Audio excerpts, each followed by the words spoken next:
bagagem de respeitabilidade social em Gramado. Então, posso dizer que hoje esse vídeo é direcionado a Gramado.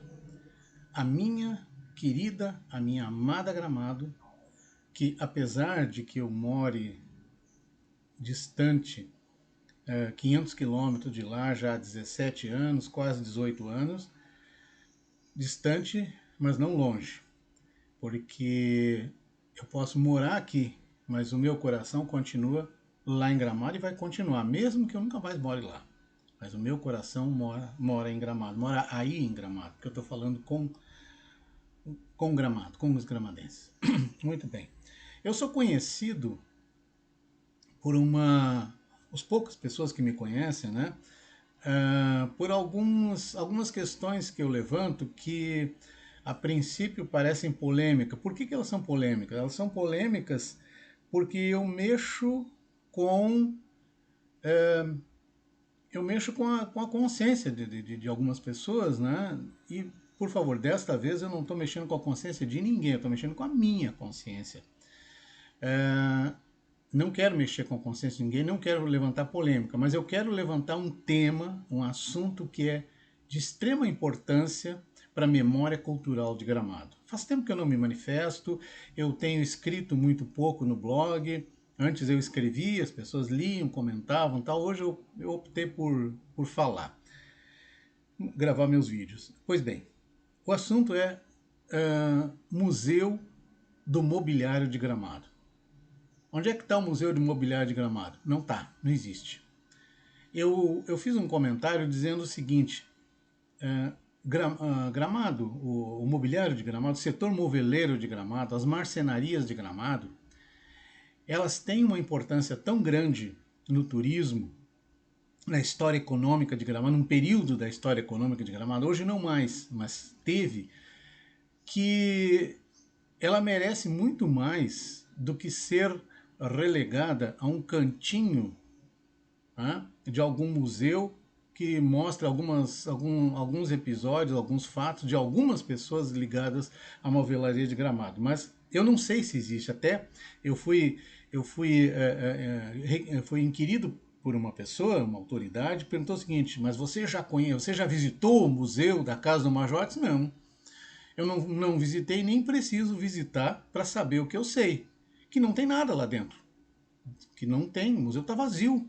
Tá? É um museu novo, um museu jovem, está começando, não se pode exigir que ele esteja repleto. Tá? Eu não estou criticando o museu, muito pelo contrário, eu acho que estava demorando para sair o museu, apesar de que parece que ele saiu por força judicial, uma coisa, isso não importa. Importa é que saiu. Tá? Mas existe uma coisa, eu não vou defender museu. Né? Gramado, Canela, Canela fica com Canela, eu estou falando de Gramado. Gramado parece que já tem alguns museus, e bons museus, eu já visitei alguns, já visitei, por exemplo, o museu, para mim o mais importante de todos, Museu Medieval do meu querido amigo Gilberto Buzenski, né? Ele fez uma história dentro da cutelaria e ele construiu com as próprias mãos, levantando pedras, mexendo-se massa de cimento para construir laje, tá?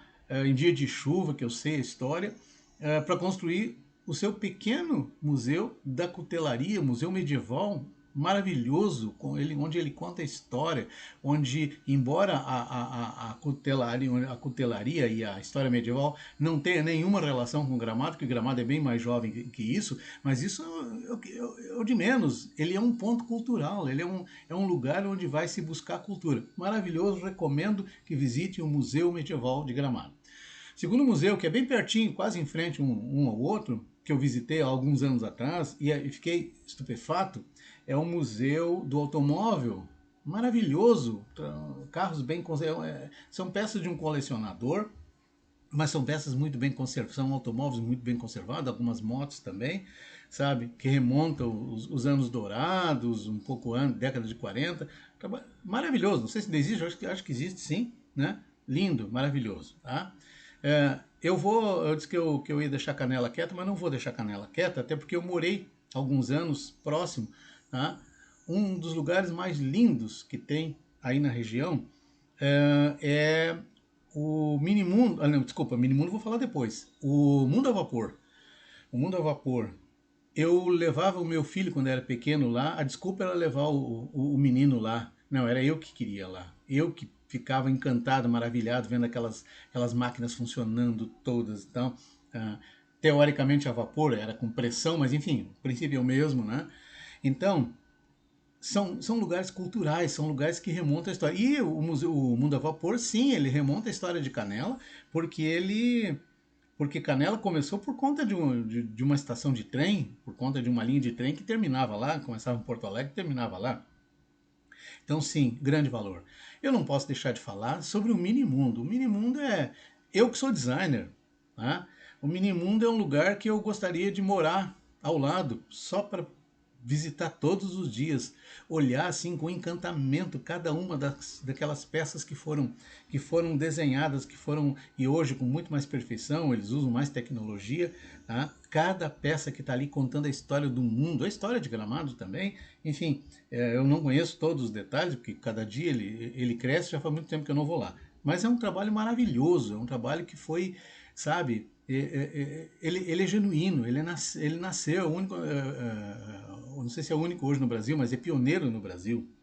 Existe um outro museu, tá, que esse sim é de Gramado, eu visitei uma vez, é o Museu dos Foz, ali no caminho a Canela, à direita, logo que sai do centro de Gramado, tá, onde os artesãos, a família Foz, eu me lembro, desde que eu era guri, eles já participavam de exposições cívicas, gincanas na cidade, mostrando as miniaturas que eles faziam de serraria, da igreja matriz, né? Na época era com serrinha de arco, enfim, trabalhos artesanais maravilhosos. Tá? É, em algum tempo da história, teve também o museu dentro do CTG Manotaço. Até tem alguns episódios muito tristes da minha família, porque eu me lembro quando eu era criança, a minha avó tinha pertences pessoais do Tristão de Oliveira. Eu me lembro que tinha uma balança, essas balanças de ferro, de pêndulo, tinha uma espingarda, tinha arreios de montaria, enfim, eu não me lembro exatamente o que era, mas tinha panela, coisa assim. E foi emprestado para uma exposição, isso no início da década de 1960 por aí, foi emprestado pela minha mãe, pela minha avó e nunca mais devolveram. Nunca mais devolveram, tá? Então, mas enfim, até a lembrança que depois virou um restaurante, né? Isso é um problema deles lá. Mas eu me lembro que havia uma exposição de objetos que lembravam a cultura gaúcha. Eu lembro que o seu Lúcio Petersen, ele tinha um museu, Museu da Cultura Gaúcha, na casa dele. Visitei uma vez, tive o privilégio de visitar uma vez. Fui atendido por ele e pela esposa, casal muito querido e contando a história, ou seja, tinha raízes que contavam essa história. Eu não quero fazer injustiça a algum outro que eu tenha esquecido, mas enfim. Agora, são lugares, museus, que falam da cultura de modo geral ou da cultura local, sabe? De modo particular. Não posso deixar de falar da nossa saudosa, nossa querida Marília Daros Franzen, que, incentivada pelo pai, foi uma pessoa que ela chorava, ela brigava, ela arrumou briga por conta do descaso com a cultura, com o patrimônio histórico, assim por diante. E ela chegou a montar o seu museu particular, que eu acho que hoje até pertence à prefeitura, não sei como é que funciona, se é política, não me interessa por isso. Mas e ela me mostrou peças, eu colaborei com alguns livros, eu colaborei com materiais para ela, né? E a Marília tinha uma coisa que me envaidecia muito, né? A Marília um dia abriu uma caixa e me mostrou uma grande quantidade de materiais, textos, reportagens, etc. Ela disse o seguinte: isso aqui é teu, eu vou escrever a tua história. Lamentavelmente não deu tempo, né? Então eu espero eu poder um dia, quem sabe, escrever a história da Marília, porque eu conheço a Marília, conheci a Marília desde que eu era criança e da juventude dela. Ela era um pouco mais velha que eu, né? Ela devia ser um pouco até mais velha que minha mãe. Mas, enfim, sempre fomos, nós chegamos a ser antagônicos. No tempo que existia um jornal em Gramado chamado Panorama, nós dois escrevíamos uma coluna no jornal. Ela tinha uma coluna chamada MDF, né? Marília Dados Franza, e eu tinha uma coluna chamada Protesto do Packard, besteira de menino, né? Onde ela escrevia alguma coisa e eu rebatia, criticava, mas assim a nossa. E ela guardava, um dia ela me mostrou, disse: olha aqui, ó, tá vendo a resposta que me deu? Tá aqui guardada, ela guardava tudo. Então, eu tenho muito carinho pela lembrança da Marília e pelo trabalho quixotesco que ela fez. Quixotesco, brigou contra moinhos de vento, e ela não escolhia partido, ela não escolhia. O lema dela era a cultura, era a história de Gramado. Gramado era o. Ela se dedicou também a escrever livros sobre a história de Santo Antônio da Patrulha, porque Gramado pertencia a Santo Antônio da Patrulha, um dos primeiros municípios do Rio Grande do Sul. E o último livro que ela publicou, eu tenho um exemplar, ela me mandou um exemplar, e eu tenho o privilégio de constar nesse livro. Meu nome está ali, alguma coisa que eu fiz está naquele livro. Tá? Outro dia eu até vou contar um episódio muito, muito interessante que está naquele livro a meu respeito, que tentou ser, houveram pessoas que tentaram apagar o meu registro de uma determinada história, e é engraçado que ninguém mais sabe quem são, mas o meu nome está ali naquele livro, graças a Marília, graças a Deus, e eu fico muito feliz, porque ele está de uma maneira benéfica, ele está de uma maneira confortável, né? Ele não está contando nenhum episódio, nenhuma barbaridade a meu respeito. Muito bem. Então, dado esse preâmbulo, agora que eu vou entrar no assunto, é o seguinte: Gramado, tem uma história de contínuo, tá? Que começa lá na década de 1940 com os primeiros turistas, primeiros chamados veranistas, e o popular chamava de veronistas, né? Que subiam a serra em busca de saúde, primeiro porque por causa da guerra foi proibido a frequência nas praias, então subiram a serra, começaram a construir. O Leopoldo Rosenfeld viu nisso uma excelente oportunidade de, de criar vamos dizer, um mecanismo econômico com isso, né? E isso que, na verdade, nem sou eu que deveria contar essa história. Acho que o Fábio, o Bertolucci, o Jorge, né, deveriam contar essa história, se já não contaram. Muito bem, porque eu ouvi até parte dessa história pelo próprio Fábio.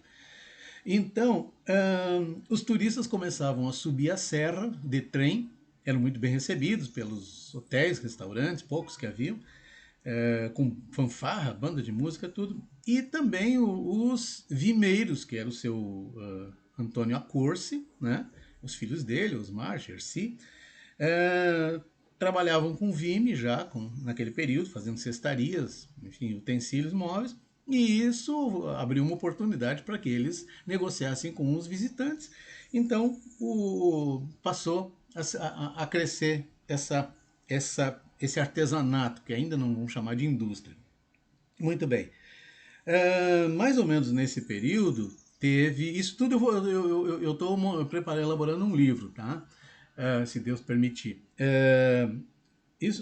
Nesse período, a partir dos anos 40, 50, começam a ter pequenas marcenarias que trabalham com os chamados, que eram os móveis usados na época, os móveis de estilo. Móveis de estilo eram nada mais do que os móveis Chippendale ou Luís XV, né?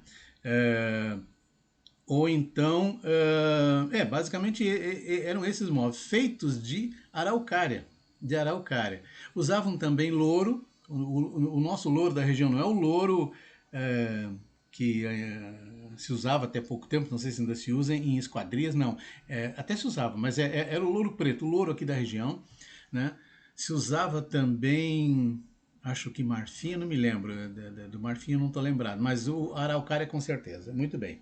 Então, eu lembro de fábricas como Irmãos Martinho Limitado, ou Móveis Martim, não, Móveis Martim virou depois, era Irmãos Martim Limitado, que era uma fábrica ali na Borda de Medeiros, acho que onde hoje é, se eu não me engano, o McDonald's, uma coisa assim. Essa fábrica era dos irmãos Cardoso, Ademar, Marcílio, eu acho que o seu Horácio também fazia parte, e do seu Josias Martinho. Muito bem. Ali se fabricava móveis, estilo Luís XV, com entalhe e com tudo. Eu lembro com nitidez, por exemplo, que o meu primo Isaías de Moura, eu lembro ele era canhoto, né? Ele trabalhava como esquerda e ele era lustrador, laqueador. Eles trabalhavam com laca chamada asa de barata, que era uma goma laca que era derretida, enfim, diluída em álcool e tal. E ele ilustrava, né, a porta aberta para a calçada, junto da calçada. Eu ia da escola em 1964, eu ia do Colégio Santos Dumont até a minha casa, que ficava onde ainda é as ruínas do artesanato gramadense, onde estão lá. E eu passava lá, conversava com ele e tal, ele me cumprimentava, a gente, primo, né? Primo, querido. Então, essa é Móveis Martim. Depois, eu não vou entrar com tanto detalhe das demais, é que essa eu lembro com uma nitidez.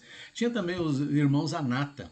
Irmãos Anata ficava onde, logo abaixo da Igreja do Relógio, acho que tem um restaurante ali naquela esquina, uma coisa assim. Na época não tinha esquina, era uma fábrica ali, né?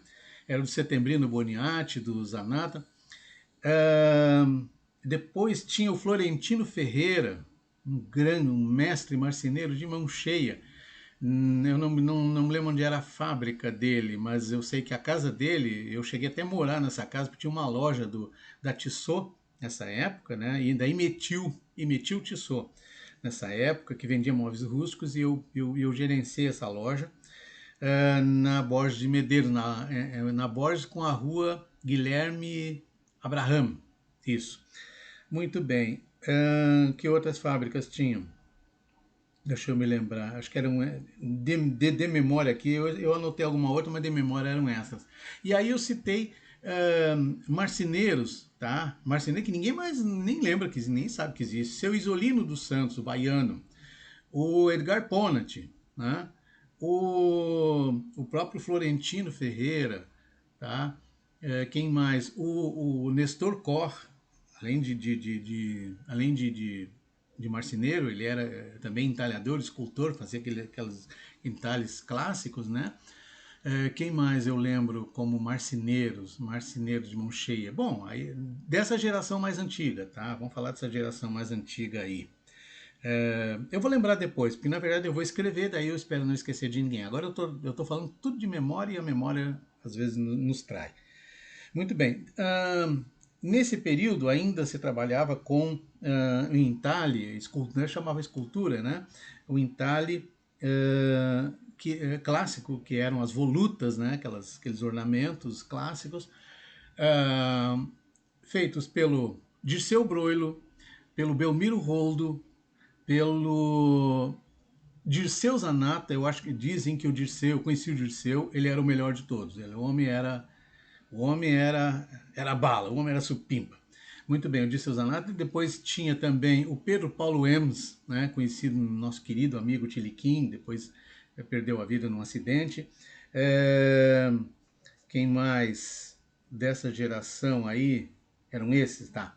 Aí entra, na década de 60, Elizabeth Roosevelt. Até então, o setor moveleiro, ele atendia ao município e a alguns municípios vizinhos. Não eram móveis sob medida, eles eram, quer dizer, acho que não tenho certeza, até vou investigar isso aí. Mas eram móveis, não, era sob medida, sim, tinha sob medida também, mas dentro desse estilo.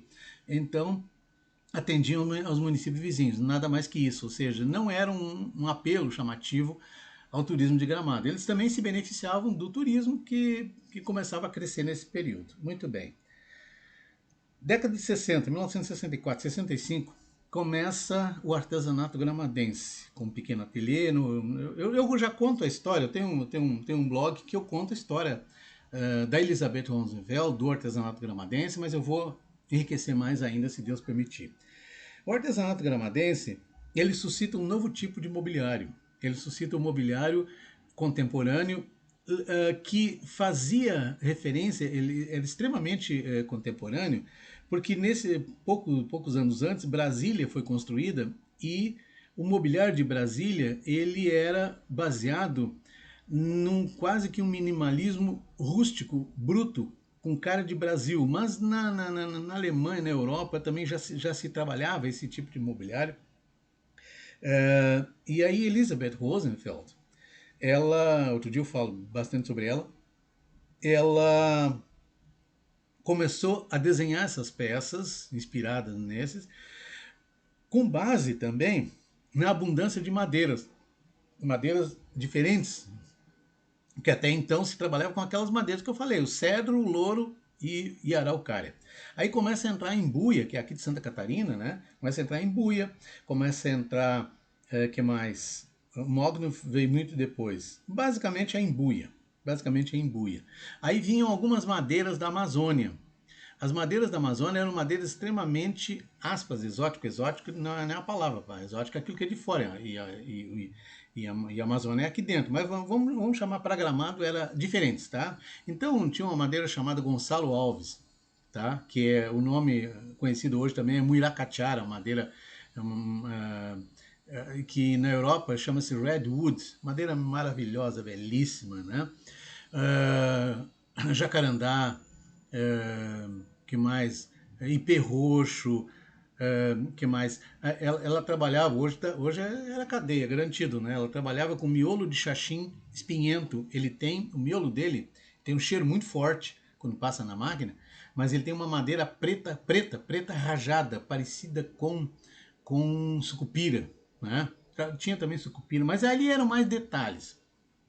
O básico era a embuia. E a Elizabeth então criou os primeiros móveis de embuia e ela não fabricava, né? Porque lá ela tinha uns 2 teares para tapeçaria, ela tinha também escultura, que daí já tinha uma nova safra de escultores, que era o Nailor Benetti, que era o mestre, o Arro Klepa, que já sabia, veio da Alemanha, Arro Klepa, anote esse nome, um dia nós vamos falar sobre ele.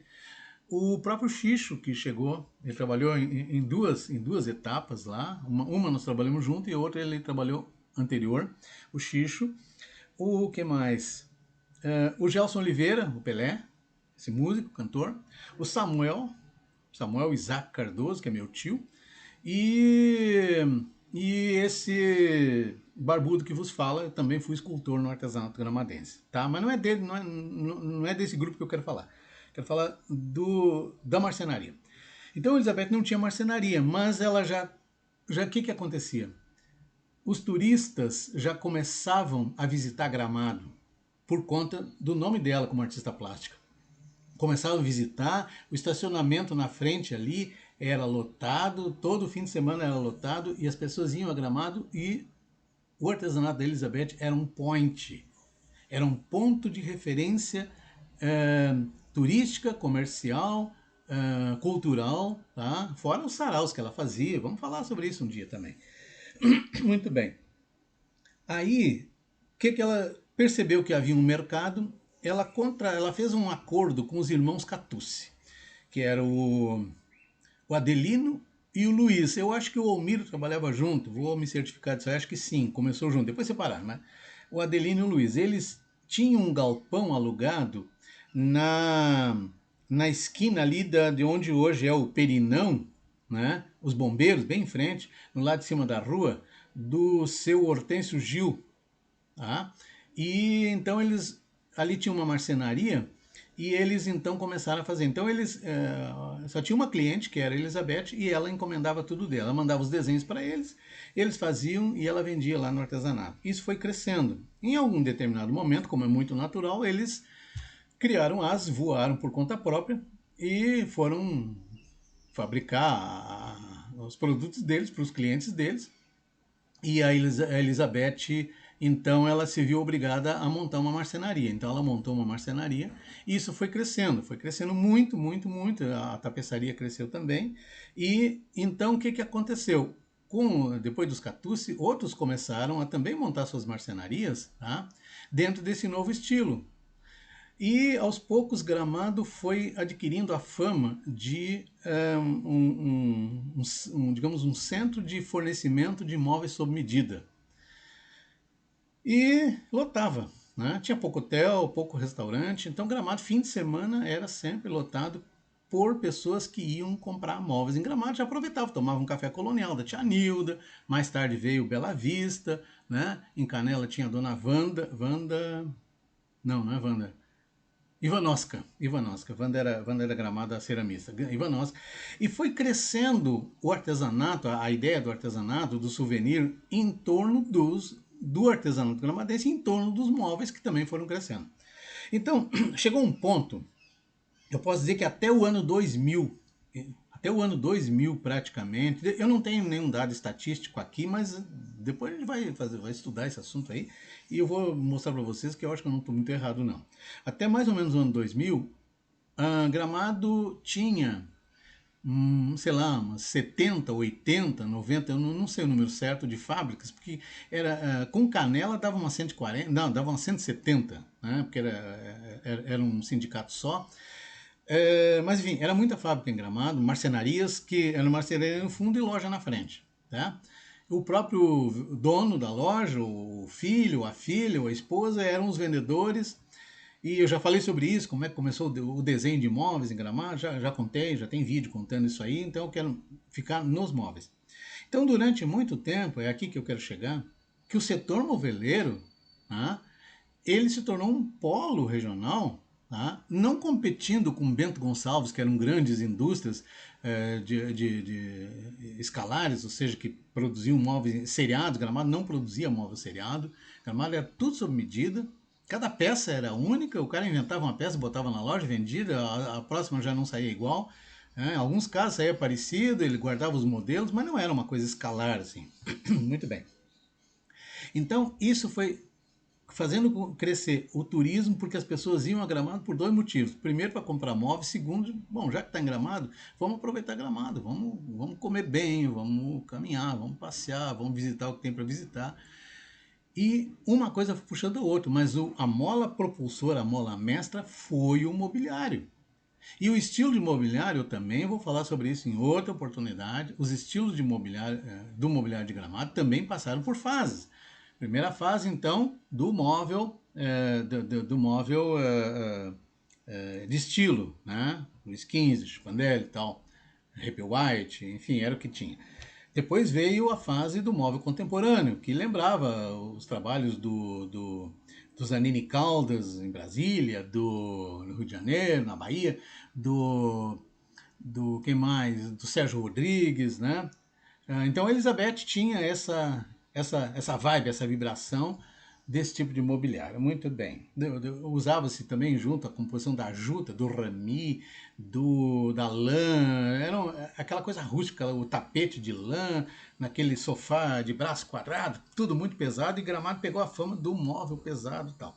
Depois veio o período em que começou a suavizar o estilo, né? Então, quando foi?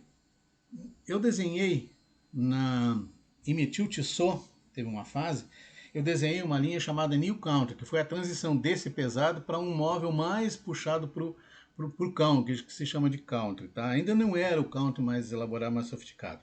Logo a seguir, em Canela, o brasão do Guarani Schmidt, o Guarani ia para os Estados Unidos, comprava peças, na época não podia importar, então ele passava a serra nela, botava dentro de uma mala, chegava na sua cidade, ele remontava ela, né, o protótipo, e copiava exatamente igual, e nasceu assim o brasão com a sua modelagem. Tá? Em Gramado começaram também a se inspirar, mas não tinham os modelos. Eu fui a uma feira pago pela Emetil Tissot por conta de uma coleção que eu criei para eles, que vendeu muito bem. Como recompensa me deram uma viagem para eu fazer uns turnos por lá, umas turnês por lá. em Milão, em Valência, na Suíça e tal. E eu trouxe um catálogo, de móveis country, né? E esse catálogo eu vendi uma coleção, nesse período eu vendi uma coleção de móveis para a Mazotti e eles estavam ficando interessados no catálogo, eu dei o catálogo para eles, né? Eu não fazia isso, eu não dava catálogo, mas ali havia uma coisa de camaradagem, de amizade. Eles foram muito corretos comigo quando houve o plano Collor, que meu dinheiro ficou todo guardadinho lá, né, no cofre do Collor e da Zélia. E eu tinha dinheiro por receber de uma coleção e eles foram muito corretos comigo. Só então tá aqui, eu dei para o Joel disseminou entre os irmãos e a Mazotti teve a visão, a grande visão. Eu só tinha um catálogo, eles tinham a visão de difundir isso, tornou-se a Mazotti. Muito bem, então veio o country, depois no ano 2000, tá?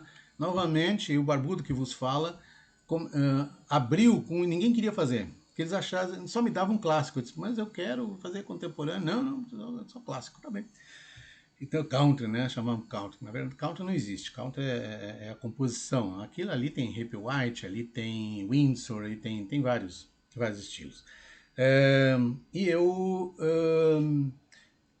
fiz uma parceria com uma fábrica do Raimundo Tomasi, esqueci o nome da fábrica agora, Alpes Móveis, se eu não me engano. E criei uma linha minha, chamada Sweet Home, toda minimalista, toda branca e minimalista, né? Montamos um showroom, né? E ninguém queria, mas 6 meses depois, um monte de loja já tinha meus modelos, e tá bem, faz parte, é assim mesmo que funciona e não tem que achar ruim. Muito bem, então Gramado passou, depois eu fiz a última transformação, participei dela, tá? Houve uma feira em 1900, aliás, no ano 2003. Não, a feira 2004, mas no ano 2013 eu fui contratado pelo Sebrae para atender 20 empresas de Gramado. E eu tinha que criar 25 produtos para cada empresa. Portanto, eram 500 produtos que eu tinha que criar. Eu tinha 6 meses para fazer esse trabalho. Tá? Cumpri, criei os 500 modelos. Foram mais, porque teve mais umas 3 ou 4 empresas que não participaram do projeto, mas me contrataram diretamente. Praticamente eu que atendia quase todas as empresas. Tinha uma, duas que eu não atendia, mas o resto eu atendia todas. Muito bem. Nesse período, em 2004, em janeiro de 2004, houve uma houve uma tinha duas feiras. Tinha uma feira da Móvel Brasil, Salão do Móvel Brasil, que era do Sierra Móveis, tá? Que hoje é do André Tissot. E essa feira era a maior do Brasil, a melhor, só linha top. E tinha, como toda feira em todo mundo, tinha uma feira paralela, né, do pessoal que não pôde entrar naquela feira, mas queria também aproveitar o rescaldo ali da pescaria. Então foi criada uma feira, pelo sindicato na Expo Gramado. Nessa feira estavam expostos cerca de mais ou menos 500 modelos, 600 modelos. Desses 600 modelos expostos, 270 eram meus. Tanto que eu botava uma etiquetinha minha em cada uma deles. E o pessoal chegava, escuta, é tudo a mesma fábrica, o negócio é esse, é o mesmo designer e tal. Eram meus, tá? Então foi a última modificação que teve. Mas voltando aos moveleiros, então eu quero dizer o seguinte, até esse período, até o ano 2000, tá? Até esse período, o setor moveleiro tinha uma força muito grande em captação de turismo. Ou seja, o turismo, porque Gramado nunca foi um polo fabricante nunca foi um polo fabricante de móveis seriados, tá? Nunca foi. Hoje tem empresas que fazem móveis seriados lá, mas na época não era. Então, as pessoas, era o prazer de ir a Gramado comprar. Mesmo quem tinha loja em Porto Alegre, o camarada via os móveis na loja, mas ia tirar o pedido em Gramado porque era Gramado, tá bem? Então, agora eu finalizo contando um pouco da história do setor moveleiro de Gramado, só um pouquinho aqui, só um fragmento, tem muita coisa para contar ainda. Eu fico muito preocupado muito preocupado, e eu acho que ainda estamos em tempo de resolver essa situação, tá? Eu fico muito preocupado em saber que não existe nenhum movimento, nem do sindicato, nem do... Eu não estou culpando pessoas, estou dizendo que falta, sabe, alguém tem que cutucar a onça com vara curta. Então, estou fazendo isso. Que não existe um museu do mobiliário de Gramado. Como não existe um museu do chocolate. Existem parques temáticos, mas um museu que conte, nem que seja pequeno, que conte a história do chocolate em Gramado, não tem. E se tem, me corrijam, mas não me lembro. Tá? Da malha, houve um período que, junto com o setor moveleiro, segundo apelo comercial de Gramado, tá? Que fomentava o turismo, era a malha. Então eu lembro malharias como a Anne Rose, da dona Annelise Bertolucci, a pessoa chama Annelise, eu acho que era Annelias Bertolucci, né? Filha do Leopoldo Rosenfeld, o homem que começou o turismo lá. O que mais? A Lucirene, que era grande concorrente, né? Do Bonatti, do Preto. Bonato e do Preto. Que mais? Aí surgiram outras pequenas malharias, sabe? Uma foi puxando, mas elas davam um impulso muito grande. Elas levavam o nome de Gramado muito longe. E depois veio o período dos eventos, começaram a surgir os grandes eventos, então a economia começou a balançar, né? As turbulências do voo começaram a balançar o avião para que o comandante fizesse ajustes, né? E esses ajustes foram se encaminhando para eventos, e o turismo contemplativo passou a ser o turismo de parques e é o que é hoje, tá? Agora, que importância, vamos dizer assim, economicamente, que importância teria um museu, um pavilhão contando a história do mobiliário de Gramado ali com as suas pedras, nem que fossem réplicas, tá?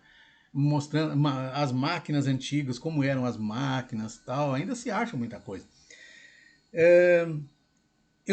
Econômica nenhuma. Ninguém vai ficar rico com isso aí. Agora, eu quero dizer uma coisa para vocês, que não é frase minha, mas todo mundo diz. Um povo que não sabe de onde vem, não sabe para onde vai. E aí qualquer lugar serve.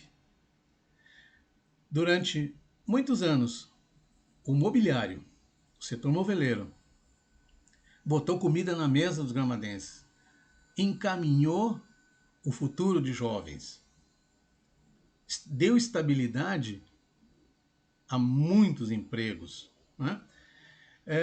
Contou uma história dentro da história da arquitetura brasileira, dentro da história do mobiliário brasileiro, falar em estilo de Gramado. Hoje ninguém mais sabe qual é o estilo de Gramado, todo mundo ainda acha que é aquele pesadão, tá? Mas, enfim, ela tem uma história dentro do mobiliário brasileiro, tá? E que não é contada. E quando é contada com desdém. Então eu acho que chegou o momento de dar um chega nisso, né? Vamos resolver essa história. Como é que se resolve essa história? Ora, Gramado ainda tem fábricas de móveis e excelentes fábricas de móveis. Excelentes. Então, eu estou lançando É uma mistura de apelo com desafio. Para que esses moveleiros remanescentes, mas não só os moveleiros, as autoridades, embora contar com autoridade, poder público é um negócio meio complicado, porque aí a coisa vira politicagem, vai cair para um lado, sabe, vai pender para outro, e eu acho que melhor deixar quieto. Se não atrapalhar, já está bom. Mas que a iniciativa privada crie o Museu do Mobiliário de Gramado. Crie espaços da cultura mobiliária. Agora, se eu perguntar, tá, mas para que isso? É para criar novos profissionais? Não, Gramado não tem vocação moveleira. Esse é um grande ponto de Gramado. Gramado não tem vocação moveleira, eu vou dizer por quê. Porque, vamos começar assim, ó. O acesso é difícil. Para chegar em Gramado, uma carreta de madeira, tem que subir muita serra. As fábricas são localizadas sabe, em Pirambeiras. É difícil de chegar um caminhão, o cara tem que ser muito bom para estacionar, descarregar uma carreta de madeira. Os meninos fortes, os italianos, que vieram lá da colônia, lá da roça e tal, eram fortes, né? Tinham que paletear essas madeiras do caminhão para a pilha, da pilha para dentro da fábrica para tirar a madeira, que eu já contei no vídeo como é que tirava a madeira. Hoje eles têm a facilidade do hotel, da internet, da tecnologia, da gastronomia. É muito mais confortável, ganha muito mais dinheiro, é muito mais. Então, primeiro ponto, mão de obra. Não tem mão de obra e não vai formar mão de obra para movelaria em Gramado. Segundo, é, clima. Não consegue secar uma pintura, depende de cabines muito bem equipadas, que gastam muita energia, consomem muita energia. Tá? Meio ambiente. Essas cabines, tá? Elas agridem o meio ambiente, a pintura agride o meio ambiente. Então, assim, não tem lugar para montar uma fábrica. Então, eu poderia fazer uma lista enorme de, de contradições a respeito de uma vocação moveleira de Gramado. Não tem. Então significa o seguinte: se Gramado não tendo vocação moveleira, não sendo de fácil acesso, tá? Não tendo escalabilidade, ou seja, não tinha móveis em larga escala, ainda assim tornou-se referência nacional em estilo, tornou-se referência nacional em qualidade, tornou-se referência nacional em atendimento. Olha o valor que tinha essas pessoas e a gente não dá valor para essa. Quer dizer, não, eu dou. Mas não se dá valor para essas pessoas. Pergunta quem é que sabe quem foi o Fioravante Brombati, o Ardevino, o que mais? O Fernando, o Dolvino, Brombati, o Luiz, todos Brombati. Tá? Pergunta quem foi o Ivo Nicolotti, o Santo Nicolotti, o ah, eu vou me perder nos nomes, os Manéia, Reinaldo e tal. Muitos estão vivos ainda hoje, graças a Deus, e espero com saúde, tá? Mas assim, quem são esses caras dentro da movelaria? Quem são esses caras? Sabe? Quem são esses caras que montaram as pequenas marcenaria? Não quero falar só das grandes, não. Tem que ser falado das pequenas. Olha, o seu fulano de tal, ele e 2 filhos tinham uma marcenaria lá de fundo de quintal. Eu, por exemplo, teve um período que eu tinha estúdio em Gramado de decoração. E era um estúdio bem conhecido. E eu pegava, muito feia a palavra, né? Mas assim, eu conquistava bons clientes, né? E eu fui procurado por bons clientes também. Teve um período que eu nem procurava mais clientes, eles me procuravam, o que estava muito bom para mim. E eu me lembro que de algumas casas que eu fiz, que eu mobiliei, decorei, em que eu tinha um marceneiro que trabalhava só para mim. Ele chegava, o seu Irineu Castilhos, lá de Canela. Seu Irineu trabalhava a moda antiga. A marcenaria dele era máquinas extremamente rudimentares, mas ele era daqueles marceneiros da moda antiga. Um dia eu vou contar um monte de história sobre ele. E ele chegava lá, ele era aquele que chegava, ele e os filhos, né? Chegava, ele tirava o chapéu, né? Me cumprimentava, baixava a cabeça, me chamava de seu Paulo. Eu era um menino, eu era um piá, me chamava de seu Paulo, respeitosamente. E ele chegava a ficar 3, 4 meses sem trabalhar. Porque eu dizia, seu Ineu, daqui 4 meses eu vou ter um trabalho para o senhor. Claro, tinha que fazer o projeto, tinha toda a obra, andamento. Pois ele não aceitava nem um trabalho no seu biquinho, que durasse uma semana, ele não aceitava nada, porque ele confiava no que eu dizia para ele. E ele atendia o meu trabalho e, nossa, eu fazia a escada mais perfeita que eu desenhei, que foi feita na minha história, foi ele quem fez. Né? Uma escada, é uma escada circular, quadrada, com 2,70 m de altura, normalmente elas têm 2,50, 2,40, 2,70 de altura, para um casal de idosos que resolveu fazer o seu quarto dormitório no mezanino do apartamento e não embaixo. Tá? Então eles tinham que ter conforto para subir. Era uma escada que subia confortavelmente e ela só tinha 2 parafusos. Ela era toda um parafuso passante, né? Um num sentido, outro no outro. E quanto mais peso fazia, mais eles pressionavam e mais firme ficava a escada. Então, esse era o calibre. Essa era a estatura dos profissionais que a gente tinha no trabalho. O seu Edgar Pona foi o meu primeiro emprego como, na época não chamava designer, como projetista de móveis, da Móveis Gramado. Tá? Eu aprendi muito com o Dolvino Brombati, que eu mencionei agora há pouco, que era o chefe da marcenaria, e o Edgar, né? Tinha a paciência e a tolerância de ensinar para um borra-botas de 18, 19 anos, sabe? A projetar um móvel como deveria ser projetado. Tá? Eu posso falar muito mais, mas o vídeo já está com 45 minutos, 44, 45 minutos. E eu quero falar muito mais, quero falar bastante. Tá? Eu tenho muita coisa para falar e Deus me permita que eu ainda consiga, né, mesmo um pouco paralisado, consiga contar bastante história. Mas meu apelo fica, queridos empresários do setor moveleiro, tá? Queridos empresários do setor chocolateiro, queridos empresários do setor de malhas, né, de confecções,